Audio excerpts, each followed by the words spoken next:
L'importance de la méditation biblique par l'apôtre Stéphane Koumba Sambar. C'est toujours important de savoir, lorsqu'on enseigne sur de telles thématiques, c'est de savoir qu'est-ce que la méditation n'est pas. Et nous allons voir quelles sont les erreurs à ne pas commettre lorsque nous pensons et nous croyons que nous rentrons dans la méditation. Nous devons comprendre que nous ne pouvons pas lire la Bible uniquement pour soutenir notre état émotionnel et actuel. Je suis triste, alors je vais chercher dans la Bible un verset dans les psaumes ou dans les proverbes qui va satisfaire mes émotions. L'Éternel est mon berger et je ne manquerai de rien. Et une fois que la personne va dans le psaume 23, elle pense qu'elle est en train de méditer. Deuxième erreur à ne pas commettre, nous devrions comprendre comment l'Église primitive a traité les questions importantes. Les croyants devraient lire l'histoire de l'Église. En fait, chaque croyant, chacun d'entre nous, chaque chrétien, doit connaître l'histoire de l'Église. On ne peut pas méditer sans connaître l'histoire. Une personne qui est née naturellement, qui ne connaît pas ses ascendants. Il faut savoir tu viens d'où, quelle est l'origine de la naissance de l'Église. L'Église est née comment, par quelle expérience l'Église est-elle née. L'Église était organisée comment, pourquoi on a mis en place les diacres, pourquoi les anciens ont-ils été établis. La troisième erreur à ne pas faire. Nous ne devrions pas sortir nos passages favoris de leur contexte pour construire un système de croyance. Parce que chacun de nous a souvent un passage, ou a souvent des passages favoris, vrai ou faux.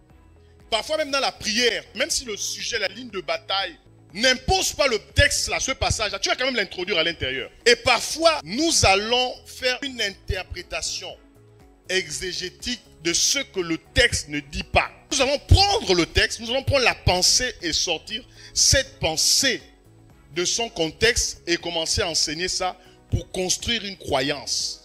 Construire une doctrine. Quatrième erreur que nous ne devons pas faire. Nous ne devrons jamais faire une étude de mots sans lire le contexte du passage que nous étudions. C'est-à-dire, tu ne peux pas étudier un mot et sortir le mot et commencer à étudier le mot sans savoir tu as puisé le mot dans quel texte et dans quel contexte. Je ne peux pas par exemple dire je vais étudier le mot amour. Tu vas étudier le mot amour de manière générale. Mais le mot amour utilisé ici, il a été pris dans quel texte, dans quel contexte, dans quelle église, à quelle époque. Mais souvent ce que nous faisons c'est quoi? Je vais enseigner sur la foi et je commence à enseigner la foi. La foi c'est ceci, la foi c'est ça, ça. Mais il faut faire attention. La foi ici a été définie dans un contexte, dans un texte, dans une époque, adressée à un type de peuple. Cinquième erreur à ne pas commettre lorsque nous méditons. Nous devons éviter de lire rapidement sans réfléchir. Il faut prendre le temps de lire, pas de survoler les textes bibliques. Parfois, la clarté d'un texte biblique peut arriver après 6 heures de méditation. Parfois, après 8 heures de méditation. Je vais méditer le livre, je sais pas, de la Genèse. Un livre déjà aussi complexe. 50 chapitres. Tu vas lire ça en 2 ou 3 jours. C'est bien. C'est possible même en une soirée de faire cela. Mais c'est méditer. Sixième erreur à ne pas faire.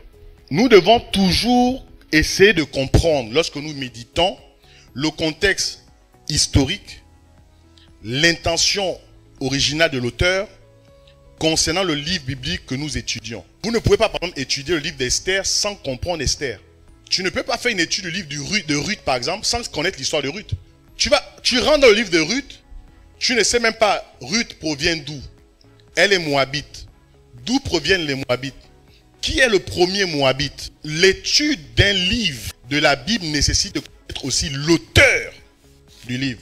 Parce que chaque auteur, la Bible a été écrite par, on va dire, 40 auteurs, selon les théologiens. 40 auteurs ont rédigé les textes bibliques. C'est que la Bible a des contradictions.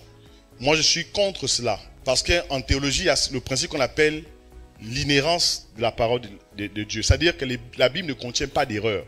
Ce que certains appellent contradiction se trouve généralement dans les traductions. Dans les textes originaux, il n'y a pas ces problèmes-là. Quand on fait une étude biblique approfondie, on va dans ce qu'on appelle les textes originaux.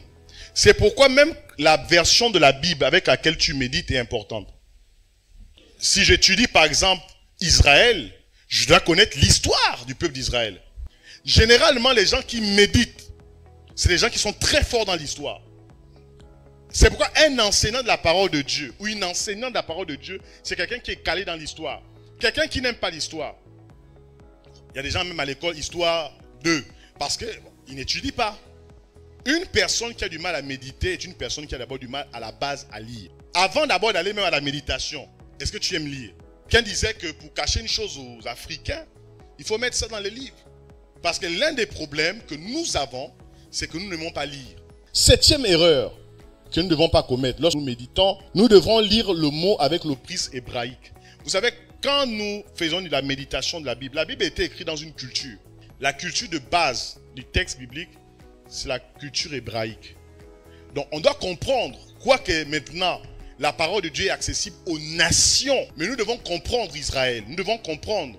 C'est-à-dire tu dois comprendre quelle était la philosophie de Dieu, pourquoi Dieu a choisi Israël, qu'est-ce que cette nation avait de plus que les autres, pourquoi le Messie est né de la nation israélite, pourquoi Jésus est né de la tribu de Juda. Ce n'est pas des choses juste pour dire, je suis le lion de la tribu de Juda, tu es le rejeton de David. Si on te demande d'expliquer, le rejeton de David, c'est quoi? Tu ne peux pas expliquer. Tout ce que nous déclarons, nous devons expliquer cela. Ce que tu ne peux pas expliquer, ne déclare pas. Huitième erreur à ne pas commettre lorsque nous méditons. Nous devrons éviter de lire les Écritures de manière déductive, uniquement pour prouver notre doctrine particulière. C'est-à-dire, il y a des gens qui méditent juste pour justifier leur position doctrinale. C'est-à-dire, il ne va pas méditer pour la transformation de sa vie. Il va juste méditer pour défendre sa position doctrinale. Sa croyance, ses enseignements, sa compréhension. Il va dire non, moi j'ai médité par exemple dans l'évangile de Jean, il n'est pas dit ceci en ce qui concerne Jésus. Matthieu chapitre 23 verset 9. Ça c'est un verset qui fait couler beaucoup d'encre et de salive. N'appelez personne Père sur la terre. C'est ça non? Un seul est votre Père, Dieu qui est dans le ciel. Ce verset a été pris par beaucoup de personnes pour dire c'est pas normal, on ne peut pas avoir un père spirituel, la notion de paternité est satanique, on a écouté beaucoup de choses.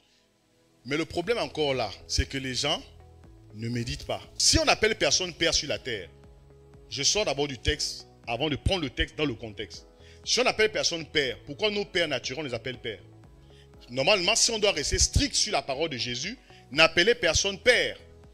Et cette appellation doit aussi inclure les pères naturels.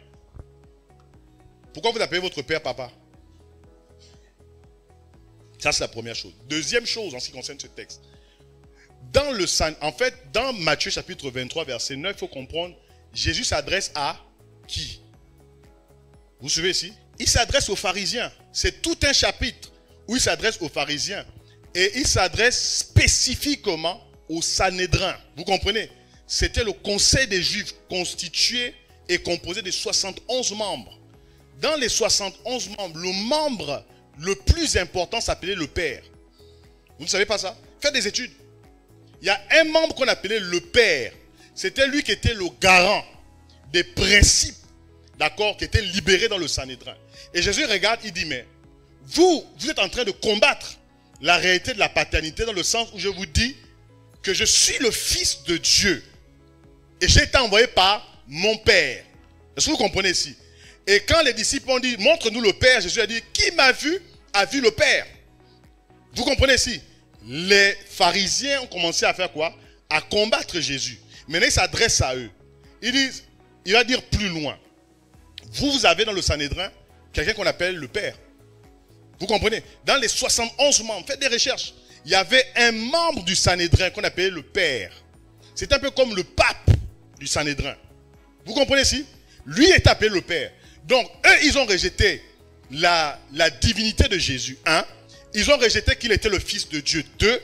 Ils ont rejeté le fait qu'il représentait le Père. Parce qu'il a dit, celui qui m'a vu, a vu le Père. Il dit, vous rejetez tout cela, mais vous appelez un homme qui est sur la terre.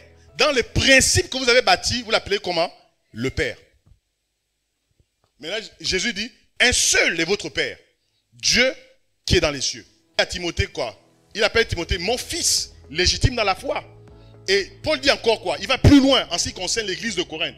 Il dit, vous pouvez avoir plusieurs maîtres, mais vous avez un seul Père qui vous a engendré dans la foi en Christ. Et c'est moi, Paul. Question. Paul n'était-il pas informé du passage de Matthieu chapitre 23, verset 9? Si. Mais pourquoi Paul parle de paternité? Parce que Paul est conscient d'une chose, que Jésus n'a jamais attaqué la paternité spirituelle. Vous ne pouvez pas reconnaître Dieu comme votre Père s'il n'y a pas quelqu'un que Dieu a placé comme un Père représentant. Le principe de paternité spirituelle, c'est le principe de représentation. En d'autres termes, un vrai Père spirituel conduit les gens à Christ. C'est pourquoi Paul a dit, soyez mes imitateurs. Moi, j'aurais bien aimé que Paul dise, soyez imitateurs de Jésus.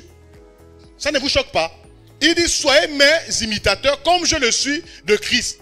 Mais il fallait que le texte dise, soyez imitateurs de Christ comme je le suis.